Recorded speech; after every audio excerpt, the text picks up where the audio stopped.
Bueno, buenas noches para todos los que se conectan en esta segunda conversación. Vamos a estar conversando con el lanzador estadounidense Mitch Lively.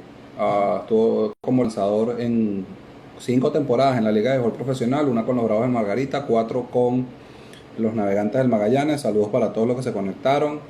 Eh, ya está en nuestro IGTV. Saludos Álvaro, espero estés bien. Ya está en nuestro IGTV el live que que acabamos de hacer con el lanzador venezolano Richard Garcés. Y a esta segunda hora vamos con Mitch Lively. Esta hora no es la usual para nosotros. Él está ahorita mismo en el béisbol de Taiwán. Así que vamos a tratar de contactarlo. Vamos a ver si ya llegó. Y vamos a invitarlo en caso de que no esté.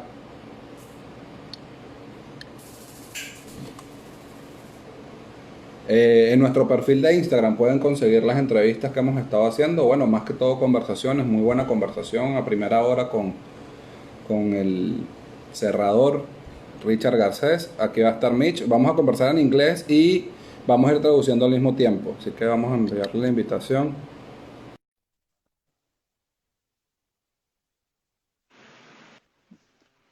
Hi Mitch, how are you? Hola, bien, bien, ¿y tú? Muy bien. Do you want to do it in Spanish? No.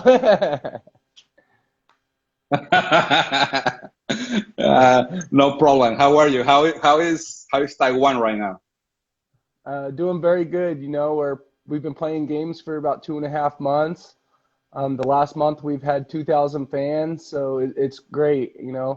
We're the only, well, for a month and a half, we're the only country in the world playing baseball, and lucky enough to have a job at this point. Okay, just let me give me a while to translate this because Okay. most of the people that we have in here is Spanish native language. So Okay. I will make the translation in simultaneous. Okay. Ok, le preguntamos que cómo está. Él ahorita mismo está en el béisbol de Taiwán. Nos comenta que está muy agradecido de por lo menos poder estar jugando ahorita. Tienen 2 meses y medio jugando. El mes pasado tuvieron asistencia de más de 2.000 fanáticos y eso lo mantiene bastante contento. So, Mitch, the first thing that I want to say is thank you for joining. Welcome. And thank you for the opportunity to have this conversation with you. Uh, I'm sure you already know that, but for many people in Venezuela and in Mexico, uh, they follow your career, and they wonder every winter if you are coming back even to Mexico or either to Mexico or to Venezuela. So thank you for joining. It's a pleasure for me having you here. So thank you a lot. Thank you for having me, and just want all the fans out there to know that Venezuela and Mexico both have special places in my heart, especially Venezuela. I have so many good friends over there that that aren't even able to live there anymore. Julio, Carlos, and Pedro. My really good friends. But I just want to thank them for making Venezuela feel like home to me. Ok. Dice que en verdad Venezuela y México tienen un corazón, un espacio guardado en su corazón. Para él es un gusto y quiere agradecerle a sus amigos Carlos y Pedro por hacer Venezuela sentirla como su hogar y hacerlo sentir como si estuviese en casa. So, Mitch, basically, we have been doing all these conversations and all these like interviews uh, in order to know more about your professional career, not only in Mexico and not only in Venezuela for sure. So, if you like, I would like to start with your beginnings on the professional baseball. So, Okay. how how was your feelings and how was your the beginning of your career, and how was the 2007 MLB draft? Did you have the expectation to be selected? Yeah, I did. Like you said, 2007, I was drafted by the Colorado Rockies. I thought I was going to get drafted, but I didn't think it was that early because I wasn't really that good of a pitcher when I was younger. I was just kind of a natural talent. But I was I was lucky to be able to be drafted.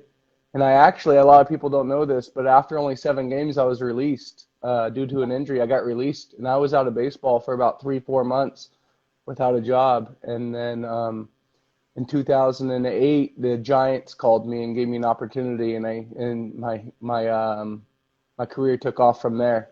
So I really want to thank the Giants for the opportunity of letting me get into baseball again. Ok, le preguntamos cómo fue su principio en la carrera profesional y cómo se sintió en ese draft de 2007. Si esperaba ser seleccionado, nos comenta que sí esperaba ser seleccionado, pero no tan pronto, porque tuvo que desarrollar mejor su carrera profesional y que mucha gente no sabe, pero en el 2007, después de unos 3 meses, fue dado de baja del equipo de Colorado, que fue el que originalmente lo firmó, debido a una lesión, y estuvo 3 o 4 meses sin trabajo, y después los Gigantes de San Francisco le dieron la oportunidad de firmar nuevamente. So yeah, we made the research just to say hi here to you, Álvaro Espinosa. It's Yeah, online. He's online. yeah, I So saw that. he's just yeah, he's saying hello to you. Hi, SB. Uh,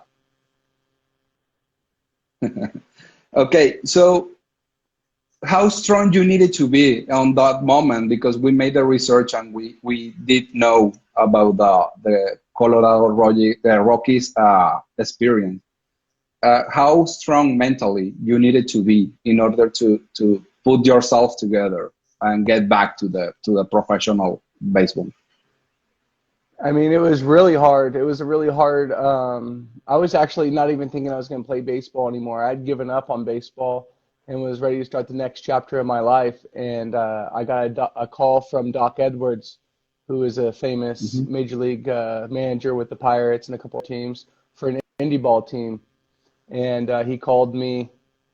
He called me in 2008 and asked, "Hey, do you want to come play independent baseball?" And at that point, I maybe had $200 to my name, if that. Like, I had no money to my name.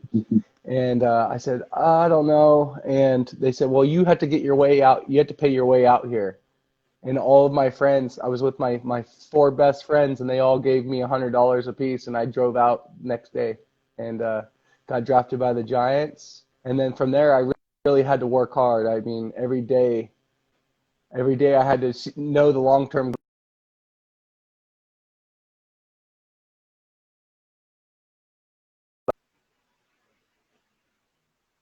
prospect, as I call it. I was never a prospect in an organization, so I was always one bad season away from getting released. So I always had to outshine and outwork and outplay all those young draft guys and stuff like that. So and even to this day, I'm 35 years old. I'll be 35 this year. So I still have to be able to outwork all these young kids every day to be able to be on the mound and competing. Ok. Ah, le preguntamos qué tan fuerte tuvo que haber sido mentalmente para mantenerse en el béisbol profesional una vez fue dado de baja con los Colorado Rockies. Estuvo un tiempo pensando en que no iba a jugar más béisbol profesional, y estuvo en tratamiento y en terapias con el doctor Edwards. Para los que saben algo de la MLB, es el doctor más famoso para los lanzadores, y estuvo con él y le comentó que podía tener la oportunidad de regresar nuevamente al béisbol. Y también nos comenta que siempre ha tenido que trabajar para ganarse un puesto en las rotaciones, porque siempre tiene que vencer a los prospectos más jóvenes, ya que él nunca fue considerado un prospecto. So, Mitch, yeah, absolutely, I understand. But you went to San Francisco. And during the minor leagues, you shared clubhouse with Matt Bum. So, Mm-hmm. what was your first thought when you saw him? The first time I saw a Mad Bum, it was in 2008 in Augusta, Georgia, and he was Mm-hmm. only 18 years old, but he looked like he was about 25. Big old country strong boy. But I mean, that guy, he was just he made pitching look so easy. That was my first major stint at professional baseball, and I think he had like a sub 1 ERA through over 100 innings in the Sally League. So I was like, this kid's the truth. This is the real deal. So it was really awesome to watch and come up with him. You know, we played in double A and high A. We played at a lot of levels together. So it was nice to watch him grow and turn into the machine he found today.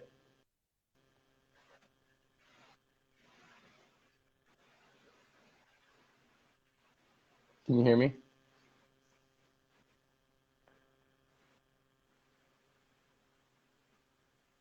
Yeah. Oh, Okay. Yeah, I can hear you. I can hear you. Just having like a slow internet connection, but everything is fine. I got your answer. It's okay. okay. Le preguntamos porque en 2008 compartió vestuario con Madison Bumgarner, y nos dice que en el momento que lo vio, Madison Bumgarner solamente tenía 18 años, pero que para él parecía que tenía 25. Y que esa temporada Bumgarner lanzó más de 100 innings con menos de uno de efectividad. Y que para él fue como que este es verdaderamente un prospectazo y va a llegar muy lejos. So, but even that you're saying that you were not a prospect, you made yourself the way to AAA. And in 2012, you got a great, hear me? Hello? Yeah, and yeah, I can hear you. Okay. So in 2012, you got to AAA and you put a great year and you set 2.99 ERA. So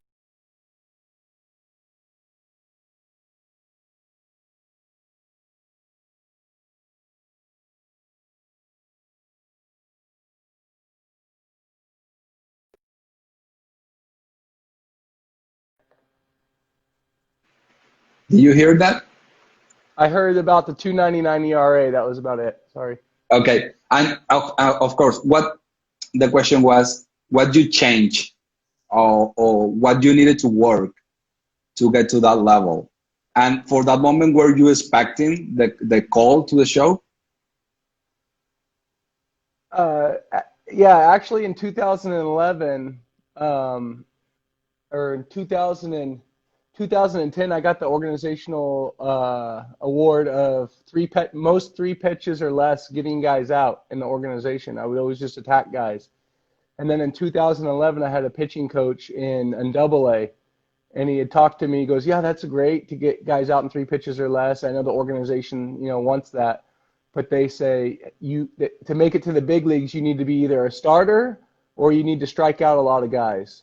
And for me at the time, I only had a fastball and a slider, a below average slider, but with a good fastball. So I developed my split, and that year it changed my whole career. I mean, to this day, it saved my career, and it's been my number one pitch since 2012. And it really allowed me to keep the hitters off balance a lot more, and especially with a good angle I create with my fastball downhill to throw my split off of that. So as far as getting called up, it just wasn't in the cards. It's all good. It's not anything I think about. It's given me AAA gave me the experience I needed to play in Japan, gave me the experience I needed to play in Taiwan, multiple years in Venezuela and Mexico. So I've gotten to play all over the world, almost in every league in the world, and experience what baseball is. So I'm truly blessed and thankful to the Giants for the opportunity. And that year they won a World Series, so they weren't calling anybody up. Yeah, I know that. Ok, le preguntamos que cómo hizo. En 2012 tuvo un excelente año en AAA, dejó 2.99 de efectividad. ¿Qué cambió y qué trabajó? Él nos comenta que el año anterior, en 2010, eh, logró el premio por sacar más bateadores de out con 3 picheos o menos y llegó un coas de AA y le comentó que para llegar al siguiente nivel pues necesitaba desarrollar más picheo. Él en ese momento solamente tenía recta y en un slider por debajo del promedio desarrolló el split. Y a partir de ese momento pues su carrera cambió. En referencia a si esperaba ser llamado a las grandes ligas, la respuesta es que no estaba pensando en ese momento y le agradece mucho a los Gigantes de San Francisco por la oportunidad de haberlo llevado a AAA porque esa experiencia lo hizo llegar a ligas como la de Venezuela, Japón, Taiwán y México. Así que no tiene ningún resentimiento con eso. So, Mitch, I want to show you a video, and after that, I have just one question. It's an easy one, so just let me put the video in here, and you can see it. Just give me 1 minute. There's so many good ones out there. I don't know which one.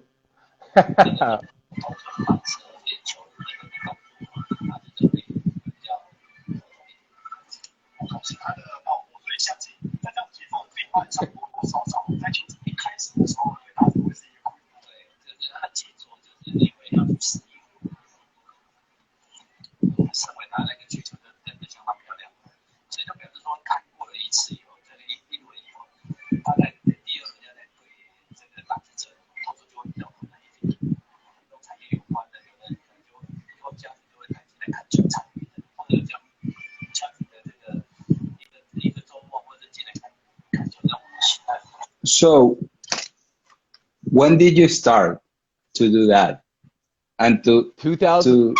have like different release points or different mechanic depending on, I don't know, the pitch or the moment of the game? Dos mil trece. In my first year starting, I did it. I was in Reno, Nevada, it was my first year ever starting, and I was throwing a bullpen, and I was just one of my friends, Roger Kieschnick, was standing in trying to get reads, and he asked if he can do that. I was like, yeah. So I just did that to mess with him, and he goes, man, the ball came out really good. You won't do that in a game. So I asked the pitching coach, hey, can I do it in a game? He said, yeah, sure. So first time I got a guy 0-2 in Reno, Nevada, I did it, and I ended up striking him out. And that year I was like 90, 92, and then that pitch was like 95. So I just started doing it. I did it that year in 2013 in Venezuela as well. I did it a couple times. I remember doing it against Jimenez for the Bravos. I remember striking him out, and he would always laugh at me and go, what is this, 1920? Ok, le preguntamos por el video que acaban de ver, por las diferentes mecánicas de picheos que hace, y nos comenta que en el año 2008, trabajando en ligas menores con un compañero de él, lo hizo a modo de juego. ¿Cómo? Oh, no, sorry. What's the name again? No, Roger Kieschnick. Give me the name again. Roger Kieschnick. Ok. Estaba con Roger Kieschnick. Ok, estaba con Roger Kieschnick y le dijo, no veloz. ¿Crees que lo harías en un juego? Le preguntó al coach si lo pudiera hacer en un juego. Le dijo que por supuesto, que no hay problema. Y que la primera vez que lo hizo tenía un bateador en el 9º inning con 0-2 y la lanzó y lo ponchó. Usualmente su recta es de 90-92 y con ese movimiento hizo que le llegara a 95. Y que también lo hizo en Venezuela en el 2013, recuerda, contra Luis Jiménez, y lo ponchó también. Y Jiménez le preguntó que si estábamos en 1920 o algo así. Yeah, it's great memory, right? So you say that in 2012 the Giants won the World Series, and they were not calling anyone up. So how is living the World Series championship in the AAA organization for the same team? I mean, as a minor leaguer, I didn't feel anything, you know. I mean, it's a great accomplishment for the guys that are up there and that worked their butt off to get up and to be into that opportunity. It's something we all dream about. But as a minor leaguer, I mean, you don't feel it. You kind of, in that kind of situation, hey, they're in a playoff push.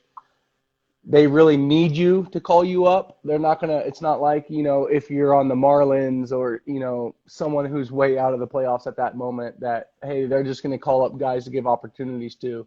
In that situation, they're not going to do that. They're going to call up guys that they think can help the team at that time. And that's great organization. But, as you personally, for your career, it's not a real good timing. But like I said before, everything happens for a reason. Ok, le preguntamos que cómo se sentía, cómo se vive desde la organización de AAA el campeonato de Serie Mundial que ganaron los Gigantes de San Francisco en 2012. Dice que desde el punto de vista personal, pues no te sientes muy bien porque solamente están llamando desde AAA a aquellos jugadores que creen que pueden ayudar a lograr el campeonato a la organización de ligas mayores. pero que desde luego desde el punto de vista de estar en la organización se siente muy bien porque forma parte de ese equipo y que compartió con algunas de esas personas. Uh, okay, so I'm looking in here, and in 2012, also you went for the first time to the Venezuelan Winter League. How Bravos de Margarita. exactly? And you pitched 9.1 innings. How you arrived there? I mean, have you, for that moment, did you hear something before about Venezuela? Um, Actually, Yasmiro Petit, I played with him with the San Francisco Giants, and I was actually, like I said, it was my first year. That was my first year. I was throwing really well, and he said, "Do you want to play winter ball?" I said, "Yeah, man, no, for sure." And so he gets me the job down there. I'd never played winter ball. I'd never played outside of the season, so I didn't know how to get ready. I didn't know how to go about my business to do it. So, I took time off when the season got up. I said, "Oh, I can just show up there and I'll be fine." And I think like every foreigner that comes over their first year, I got really sick. I got really sick, and I never was able to bounce back from it. And I actually ended up getting released from the Bravos. I got released. Thought, oh, awesome! I ruined my first shot at winter ball. I'll never do that again. And I went home, but it was a great opportunity. But Yusmeiro Petit got me that opportunity. Porque le preguntamos en 2012, va por primera vez para la temporada 2012-2013, va con los Bravos de Margarita a Venezuela por primera vez. Le preguntamos cómo llega a Venezuela y nos comenta que Yusmeiro Petit jugaba con él en la organización de los Gigantes de San Francisco y le dice, hey, ¿quieres jugar béisbol invernal? Él nunca lo había hecho y por supuesto que dijo que sí, que no había ningún problema. Llegó y como muchos de los importados que llegan al béisbol venezolano, pues se enfermó. Y fue dado de baja por los Bravos de Margarita y dijo, bueno, la arruiné, pero fue una buena experiencia. Okay, Mitch, but probably you did something during those 9.1 innings that you throw with the Bravos, because the following year you got the call for one of the contenders team, Magallanes called you. So how was that like that call for you? You were expecting that, or it was totally shocking for you? Well, in 2013, I moved to a starter, like I told you before, and I'm drawing a blank. Old GM for the Magallanes, Luis. For Magallanes. Man, I'm gonna kill. It drives me nuts. I can't think of his name right now. But him and Chewy, the assistant GM, they were both in town in Fresno watching Petit pitch because he was owned by their rights. And I had started that game, and I threw like 7 innings shutout. And right after the game, he said, "Do you want to play winter ball?" I go, "Well, I played last year, right?" He goes, "Yeah, I don't care about that. You were a reliever that year. Do you want to come start?" And I knew that Magallanes was like the Yankees. Okay, Yeah. you okay? It's Luis Blasini.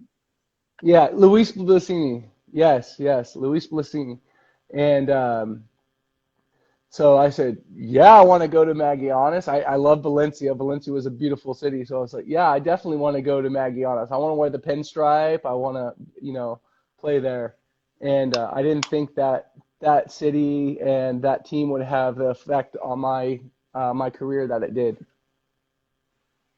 Ok, le comentamos que bueno, que algo tuvo que haber hecho bien porque el siguiente año va con el Magallanes. Nos dice que Luis Blasini lo vio lanzando en 2013, ya había sido convertido a pitcher abridor.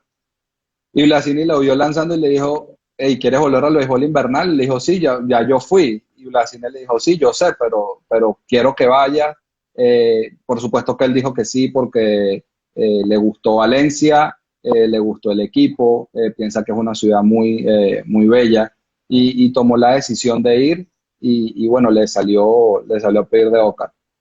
So, for that season, you went back to Venezuela, but in a great way, right? Because Yeah. I have it in here.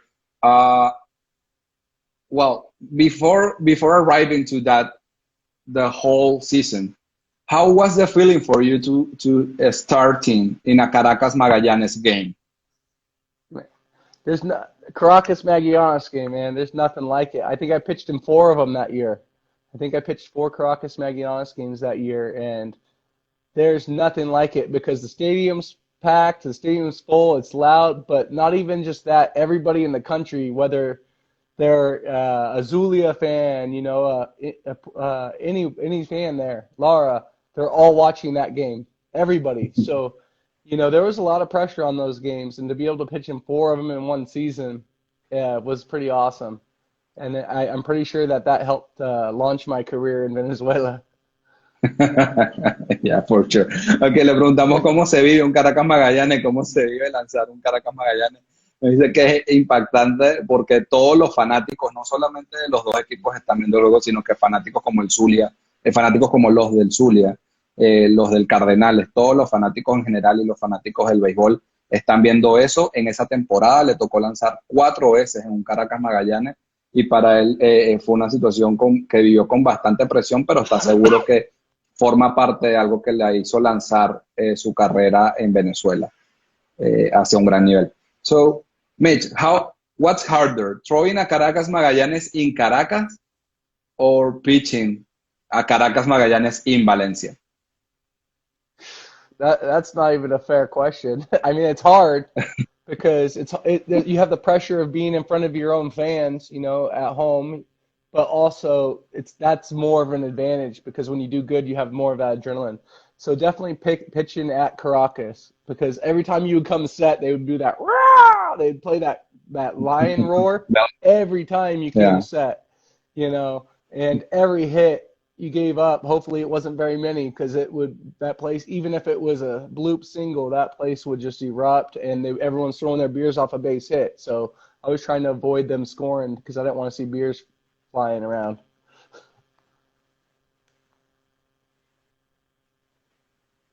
Ok, le preguntamos que dónde es peor, si un Caracas, o sea, dónde es más difícil lanzarse un Caracas Magallanes en Caracas o un Caracas Magallanes en Valencia. Comenta que la pregunta ni siquiera es justa, pero que la presión se siente en todos lados, pero que sin duda en Caracas es más complicado porque cada vez que está listo para lanzar, pues el rugido del león suena en el estadio y aunque nada más le den un hit, todos los fanáticos pues se destallan de alegría y lanzan cervezas hacia arriba, así que la respuesta en ese caso sería Caracas.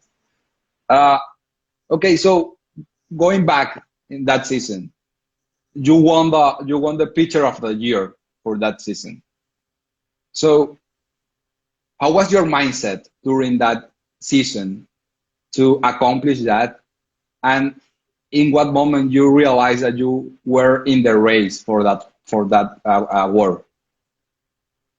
I didn't even I mean, I knew that I was on the top percentage in ERA and all of that. But as far as that wasn't even on my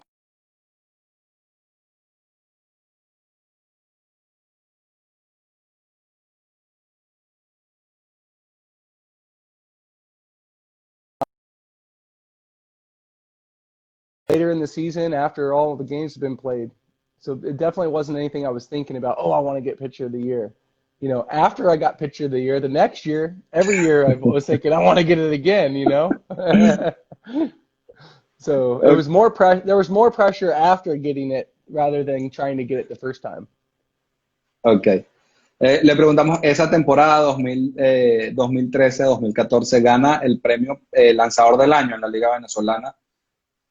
¿Cómo tenía que ser la mentalidad en ese momento? Pues nos dice que solamente salía a hacer su trabajo durante esa temporada y que en ningún momento se dio cuenta que estaba o que no sintió esa presión de tener que ganar el premio como pitcher del año, pero que las siguientes temporadas sí se sintió, sí se presionó porque quería volver a ser pitcher del año, así que fue más difícil después del premio que antes del premio. So, Mitch, how you lived the first playoff in the Venezuelan Winter League? And how different is to a playoff in the minor leagues, for example? Yeah. My first year in playoffs, it was, they did the round robin format that year. Yeah. So it was really difficult. And what also added to a lot of the complications for our team in that year was we did win it, but they fired our manager after we had clinched the playoffs, and then they Hmm. hired a different manager. So it kind of messed up. It was a whole different feel, and not having with the original manager, I had Luis Soho. He had all the faith and trust in me in the world. Where, hey, I know you're going to go out there. I know you're going to get out of jams. And then my first game back with a new manager, I get into any sign of trouble, and he would pull me out of the game. And it was just a different atmosphere to kind of get used to, or clubhouse atmosphere. So that was a lot of hard stress added to the situation. Ok, esa temporada con el Magallanes llega a su primer playoff en la Liga Venezolana, comenta que para él fue complicado. El Magallanes para esa temporada cambió de manager y dejó de ser Luis Ojo y empezó a ser, creo, si mal no recuerdo, I think the new manager was Carlos García, right? Yeah, it was. Ok. Y el manager dejó de ser Sojo y pasó a ser Carlos García. Y para él fue complicado porque él sentía que tenía el total respaldo de Sojo. Y que Carlos García en esa primera salida en playoff, en la primera señal de problemas de Mitch, cambió que lo sacó del juego y para él fue complicado. Así que ese cambio de manager agregó mayor estrés para ese momento. Ok, Mitch, so for the following 3 years, you kept going to Venezuela. Why you did that? I mean, what makes you or what made you going back year after year to Venezuelan Winter League? Yeah, well, I've been doing it for 8 years now straight, but I just fell in love with the baseball there. I fell in love with the country as a whole, the people there. Like I said, I had made so many great friends that really made, I would go to friends' houses. I had friends that had houses that weren't baseball players. And they really just took me and showed me the culture, would take me, to the beach, would take me to great areas and show me what true Venezuela was. So my wife and I at the time, we felt, not at the time, we're still married, but she was my girlfriend at the time. But we fell in love with the people there. We fell in love with everything, the baseball, the atmosphere. It's something that you don't get in the United States, even especially in the minor league level. You don't get that kind of atmosphere, and to play in front of full stadiums with the energy and the passion that those fans brought. It was something I wanted to experience for the rest of my career. I still do every day. It's something I look forward to. Everybody, and even in the clubhouse, everybody there is to win. That everybody has the same mission. There's no, oh, I want to get to the big leagues, or I want to get this, or I want to do that. In winter ball, it's we want to win the championship. We want to be the Caribbean series. We want to go to the Caribbean series. There's no I in the winter ball, and that's what really drew me to it. And like I said, just Venezuela, the amazing people and the friends that I made there. Okay. Le preguntamos qué lo hace volver a la Liga de Béisbol Invernal y específicamente a Venezuela. Nos comenta que ha hecho muy buenos amigos, que todavía sigue yendo al béisbol invernal, que hay cosas que no se viven en los Estados Unidos, como ese calor del juego, donde la gente o donde el equipo pelea en grupo por ser campeones, donde lo importante es ser campeones, que en organizaciones de las ligas menores, el objetivo o el incentivo es llegar a las grandes ligas y es más personalista, y que en Venezuela en el béisbol invernal no pasa eso y por eso es que lo sigue haciendo. Igualmente que tiene grandes amigos, que va a la playa, que tanto para él como su actual esposa, que en su momento era su novia, para él, ellos disfrutaron mucho de ese tiempo en Venezuela. So, Mitch, you just said that you have many friends, or that you have friends in Venezuela that you go to their houses. And also one of the person that is on this live is asking, what players have been your best friends? But players have been my best friends from Uh, Venezuela. yeah. Man, All those so players that you got connected. there's so many of them, man. I haven't talked to a lot of them in a while just because, that's the baseball life because you're traveling. But, anytime you're with a catcher, that's probably your number one relationship, whoever's catching you at the time. But I really liked being around a lot of the younger kids, trying to talk to them and teach them and how to be ready.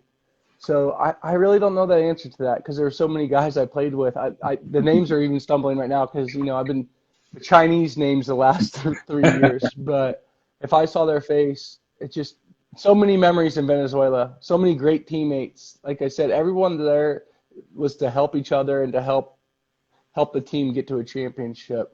So it's a memory I'm always going to remember, and it's something I hope one day I can go back to Venezuela, whether it be playing, coaching, or just to go visit, because it is truly a special place in my heart.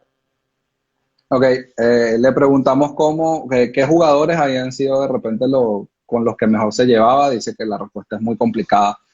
Tiene muchos jugadores que tienen su mente para eso, pero que obviamente su mejor relación era con el catcher y que trataba de juntarse con los jugadores más jóvenes para enseñarles, para conversar con ellos, hablar sobre las cosas que podían hacer, pero que en general hizo muchos amigos en Venezuela y que probablemente tiene tiempo que no puede hablar con ellos porque, bueno, esta es la vida del béisbol.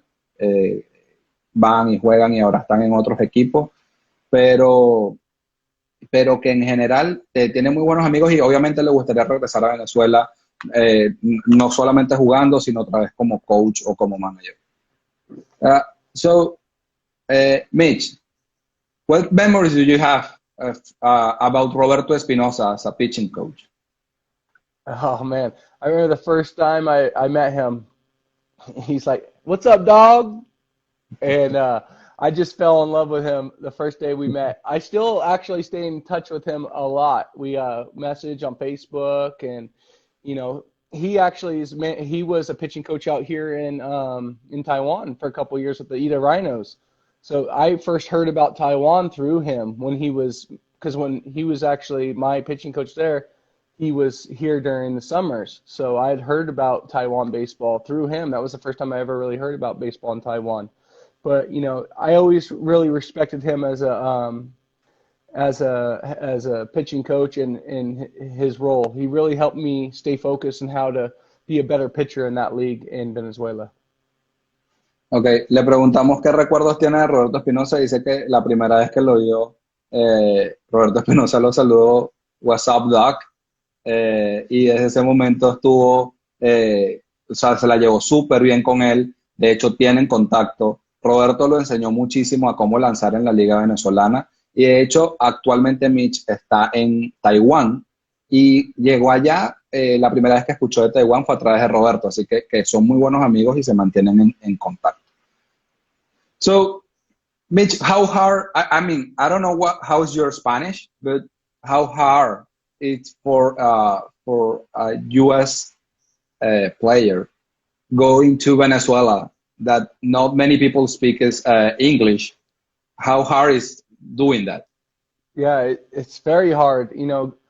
I didn't know any Spanish when I first went to Winter Ball, like zero. Hola. That's all. I still can't say dog, perro. I still can't roll my R's. My wife makes fun of me, and all my friends from Venezuela, they all make fun of me because I can't do that. So, um, but it was very hard. It was hard because I didn't know what anything was as far as reading the menu. I didn't know what anything to order, anything. It was very hard. But like I said many times already, as I made some really good friends. My very very first friend I ever met was Carlos Vera.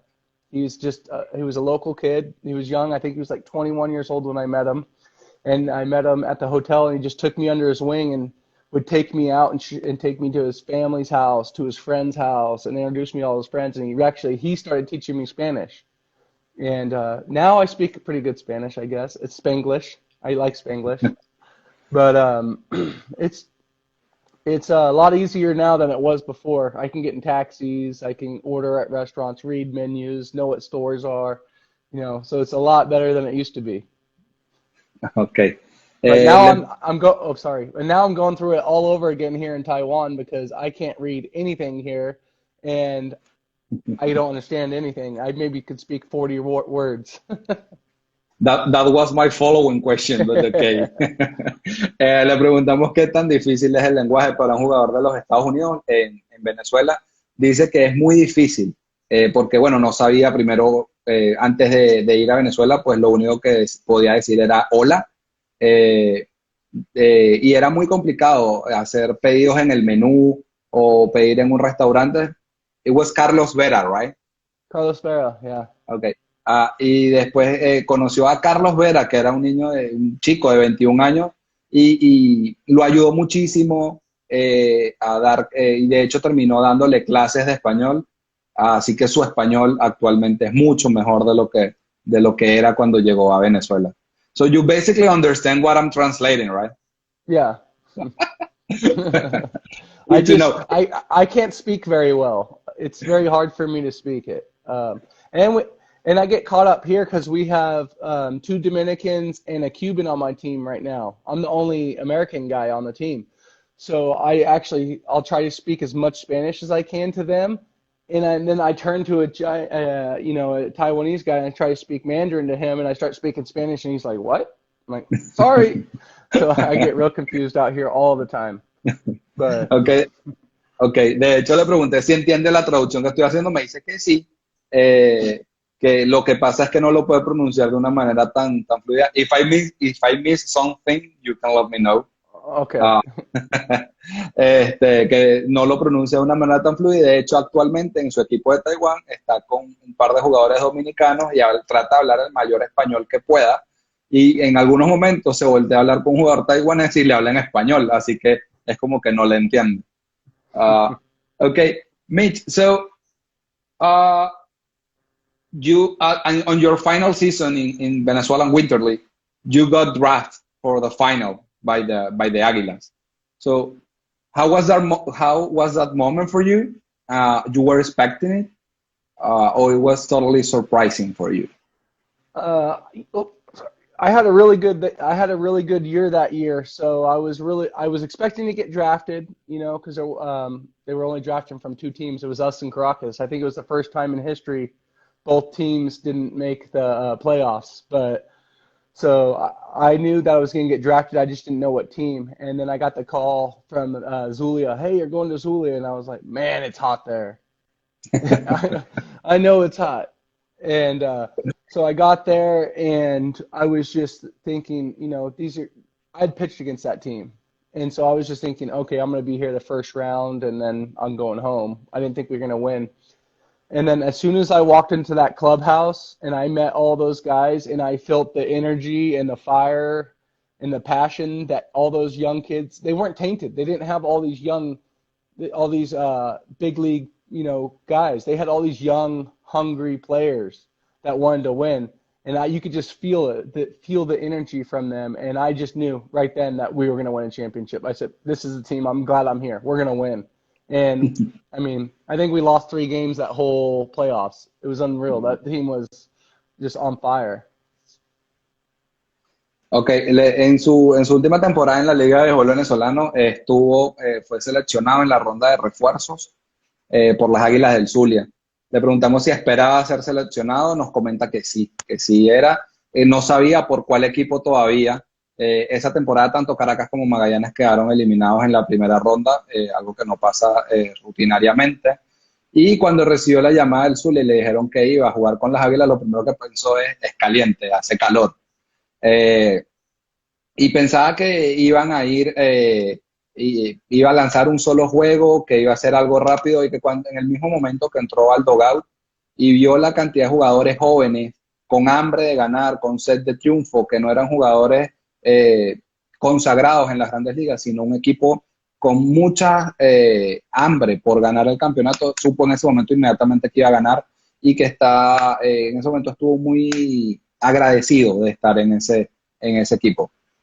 So, Mitch, but even when you say that that team has or had the hungry, they were hungry for winning.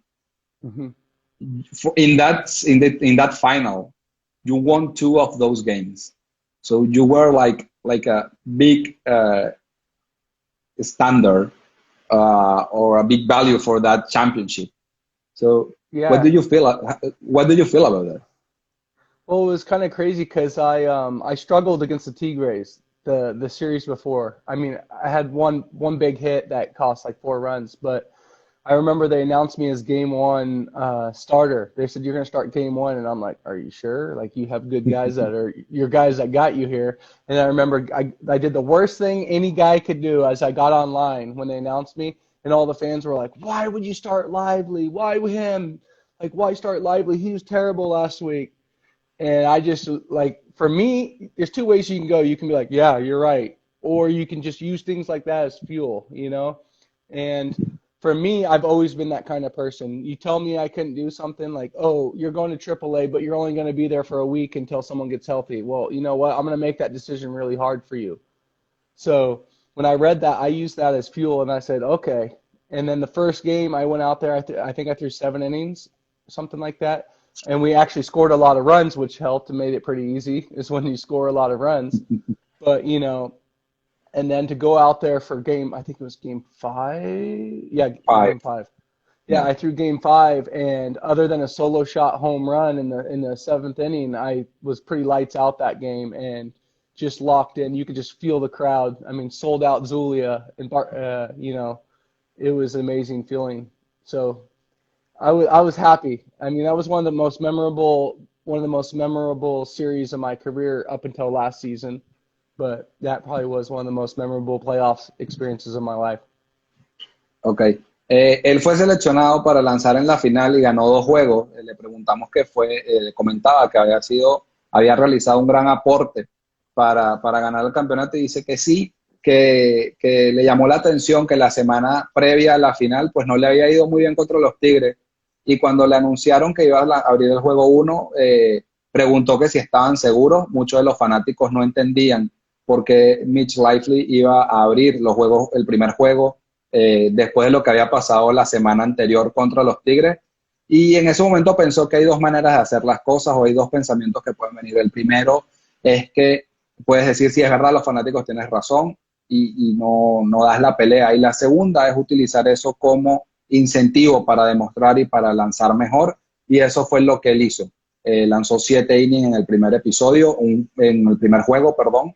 Un juego en el que el Zulia hizo muchas carreras y eso también lo ayudó a lanzar el juego. Y en el quinto juego lanzó 7 innings otra vez y le dieron un solo batazo. Así que esa fue la mentalidad que tuvo para llegar ahí. Eh, so, after Venezuela, you start to play Winter League in Mexico, right? Yeah. So, how different is Mexico from Venezuela in the Winter League? I mean, you still have the same atmosphere, you still have the same passion, the same love, but I mean, the stadiums are just more up to date. Is the I would say the only difference that I've noticed in the atmosphere and everything like that. And you know, when I was in 2012, 2013 in Venezuela, every night was sold out. You know, every single night sold out. And it still would be that way if it wasn't the economy the way it is down there right now. It still would be that way because that's how much love and passion there is. You know, in Mexico, the weekends are sold out. The midweeks, not so much. It's hit or miss. But, you know, I would say that's the biggest difference is just the more consistency with the fans to the games. But overall, both countries show so much love and support for their teams. It's unbelievable. Ok, después de esa temporada que se titula campeón con las Águilas del Zulia, empieza a jugar el béisbol invernal, pero en México. Le preguntamos cuál es la principal diferencia. Nos comenta que una de las principales diferencias o una de las pocas diferencias que hay es que en México los estadios están más modernos, pero la atmósfera y el ambiente de juego es el mismo. Nos comenta que también en el año 2012, cuando él empezó a ir al béisbol venezolano, todas las noches y todos los juegos eran agotados, era a casa llena, como decimos, y que él está seguro que todavía sería así si no fuera por la situación económica del país, porque es una pasión que vive la gente. En cambio, en México están agotadas las entradas durante la semana, durante los fines de semana y uno que otro día entre semana, pero que la atmósfera sigue siendo igual de pasión. So, uh, what message can you give for those U.S. American or the U.S. players? I mean, uh, about winter leagues. Yeah, I just want to let all the guys know that everybody who's even thinking about playing winter ball or contemplating playing winter ball, that it could be something that saves and changes your career.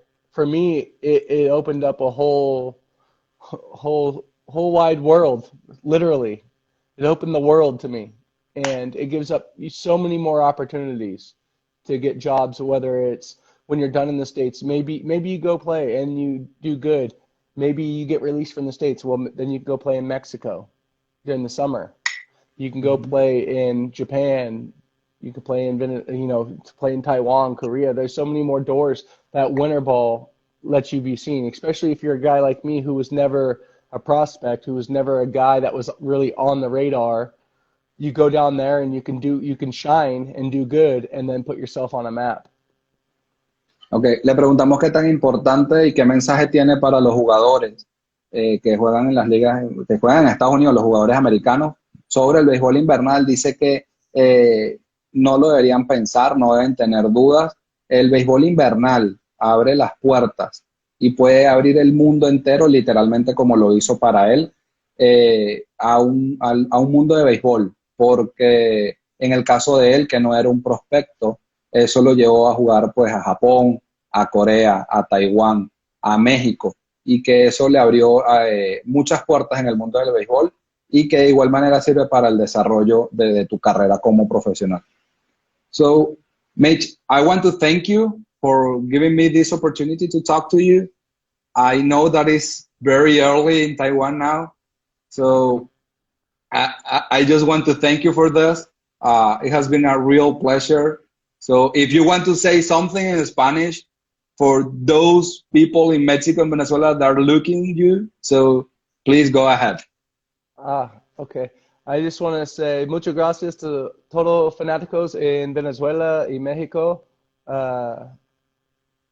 por todo afección. Is that affection? Cariño. For cariño, for todo cariño and all your love and support over 9 años.